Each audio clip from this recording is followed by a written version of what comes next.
Hello viewers, आज हम लोग भारत टेक्निकल इंस्टीट्यूट में HVAC refrigeration air conditioning system के स्टूडेंट के साथ प्रैक्टिकल लैब में हैं।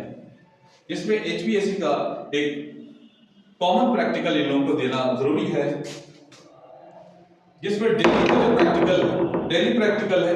जैसे हम लोग पाइप को कटिंग, ब्रेजिंग, सूजिंग, फ्लायरिंग, इस तरह का डेली एक टेक्नीशियन का रोज बरोज का काम होता है, वो आज हम लोग बताएंगे।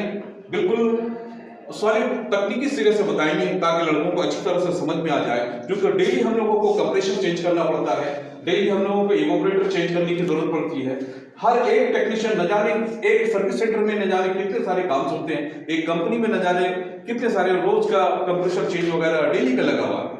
तो पाइप को ब्रेजिंग करना, सूजिंग करना, फ्लायरिंग करना और एक दूसरे के साथ कनेक्टर में पाइप को जोड़ना, इवन सोलोनाइट वाल्व को भी हम लोग किस तरह से जोड़ेंगे, एक्सपेंशन वाल्व को किस तरह से जोड़ेंगे, तो ये सारा चीज बताएंगे। दूसरी बात, एक रेफ्रिजरेशन सिस्टम में हम लोग सबसे पहले कंप्रेशर के बारे में बताएंगे, क्योंकि अभी हम लोग का ट्रेड, हम लोग का जो सिलेबस चल रहा है वो कंप्रेशर क्लोज करके हम लोग कटिंग, सूजिंग, फ्लायरिंग, ब्रेजिंग में पहुंचे हैं। ठीक है, तो कंप्रेशर का हम लोग जानते हैं कि कंप्रेशर मैकेनिकल एनर्जी से प्रेशर एनर्जी में कंप्रेस करती है ना। तो कंप्रेशर जो कंप्रेस करती है, एक कंप्रेशर का काम है पंपिंग करना। क्यों जी? एक कंप्रेशर का काम है पंपिंग करना। कोई भी कंप्रेशर हो, चाहे रोटरी हो, सेंट्रीफ्यूगल हो, रेसिप्रोकेटिंग हो, एवं जो भी कंप्रेसर हो, स्क्रू हो, स्क्रॉल हो, जो भी कंप्रेसर हो, सबका काम है पंप करना।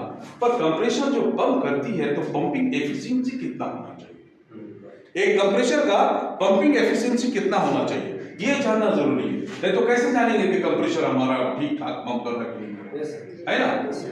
तो पंपिंग एफिशिएंसी नियर अबाउट हम लोग किस तरह से चेक भी करेंगे, वो भी हम लोग देखेंगे। तो पंपिंग एफिशिएंसी आपको बता दें कि मिनिमम पंपिंग एफिशिएंसी 300 psi होना चाहिए।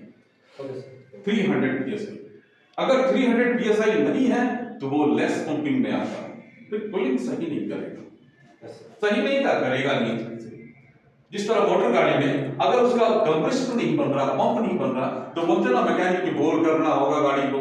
जस्ट लाइक हम लोग का 300 psi पंप होना चाहिए, 300 से ज्यादा होना चाहिए, 350, 400, 500 इस तरह से होना चाहिए। इवन जब हम लोग कंप्रेसर को चेक करेंगे, अभी तो पंपिंग एफिशिएंसी को भी चेक करेंगे।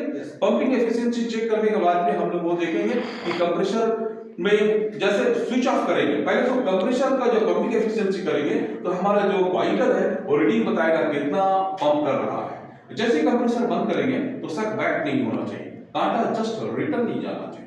अगर वो कांटा रिटर्न चला जा रहा तो शक बैक बोलते हैं, वो भी एक बीमारी में आता है। तो चलिए आज हम लोग एक रोटरी कंप्रेसर है, ये 1.5 TR का रोटरी कंप्रेसर है, 1.5 टन का रोटरी कंप्रेसर है। इसमें हम लोग आज पंपिंग एफिशिएंसी को चेक करें। ठीक है, चलिए व्यूअर्स, तो कनेक्शन दिया जाए रनिंग कॉमन स्टडी।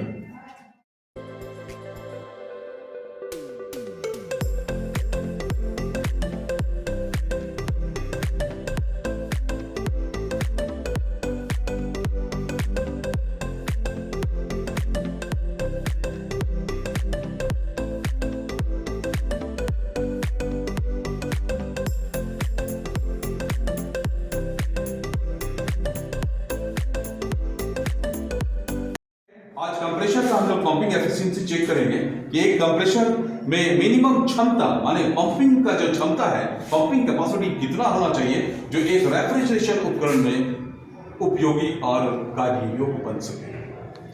ऐसा नहीं कि कोई भी कंप्रेसर लगा दिए पंप तो कर रहा है, कोई भी कंप्रेसर लगा दिए पंप हो रहा है, तो क्या वो काम करेगा? नहीं करेगा।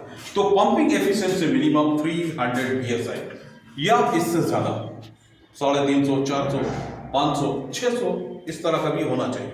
चाहे वो छोटा मशीन हो, चाहे छोटा रेफ्रिजरेटर में क्यों ना लगे या बड़ा central air conditioning chiller plant में क्यों ना लगे, कंप्रेसर का pumping efficiency minimum 300 plus 300 above pumping efficiency होना चाहिए। तो पंपिंग एफिशिएंसी के लिए सबसे पहले इधर आइए, सबसे पहले हम लोग डिस्चार्ज लाइन में ये हम लोग क्वार्टर साइज का एक कनेक्टर जोड़ेंगे, जिसमें कि हम लोग गेज मीटर लगा सकते हैं, क्योंकि गेज मीटर बताएगा pumping. Head pressure and back pressure दोनों एक साथ हम लोग काउंट कर सकते हैं। ये हमारा बैक प्रेशर नाप सकते हैं, हेड प्रेशर। बैक प्रेशर वाले को हम लोग बोलते हैं क्या, कंपाउंड गेज। जब हम लोग प्रेशर में जाएंगे, जैसे atmospheric pressure, absolute pressure, vacuum pressure, gauge pressure, different type का प्रेशर पे जब पढ़ेंगे तो उसमें हम लोग इसका बारे में डेफिनेशन करेंगे। फिलहाल हम लोग इतना जाने, ये कंपाउंड गेज है और ये हेड प्रेशर गेज है। इसमें हम लोग एलपी नापते हैं और इसमें एचपी नापते हैं, ठीक है। हाँ, कैपेसिटर हमने लगाया है तो स्टार्टिंग एंड रनिंग, और कॉमन के साथ में ये ब्लैक वाली तार हमने जोड़ कर रखा है। चलिए ठीक है, उधर से स्विच ऑन करो जी, ये कंप्रेसर चालू हो गया है, ठीक है।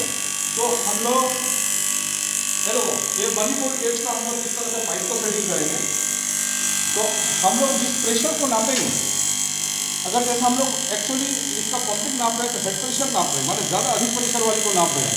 कंपाउंड गेज हमारा है 200 या 150 से नीचे वाली को कंपाउंड गेज से हम लोग मेजर करते हैं, लेकिन इससे हम लोग लगभग 300 PSI से भी ज़्यादा ये पंपिंग बताएगा, ठीक है।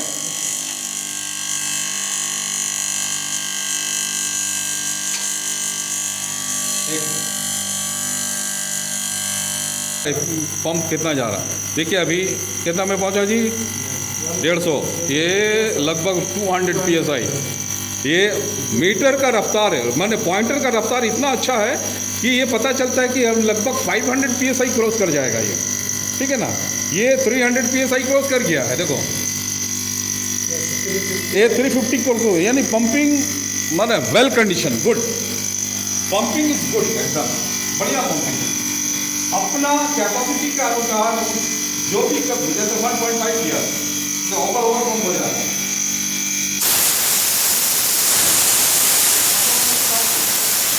प्रेशर हम लोगों ने रिड्यूस कर दिया, ठीक है, जब प्रेशर रिड्यूस कर दिया कम हो गया, फिर हम लोग एक बार फिर प्रेशर को चेक करेंगे। ये 110 AC में हम लोग इसलिए इसको लगाएंगे और अच्छा फुल परफॉर्मेंस के साथ में हमारा काम करेगा, ठीक है। अच्छा रेफ्रिजरेशन साइकिल देगा, अच्छा कूलिंग देगा, अच्छा कंडेंसेशन करेगा, अच्छा लो साइड हाई साइड को माने जिस तरह है सिस्टम काम करने का बहुत अच्छा ये काम करेगा, क्योंकि इसका compressor pumping efficiency very good.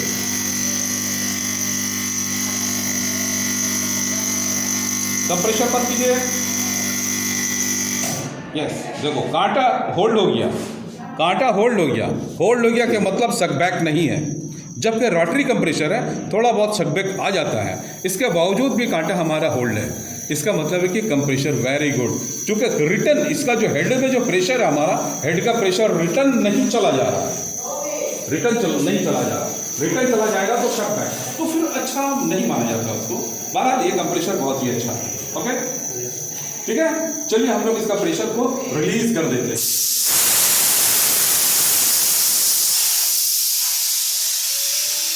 तो इस प्रकार से पंपिंग एफिशिएंसी हम लोग चेक कर सकते हैं।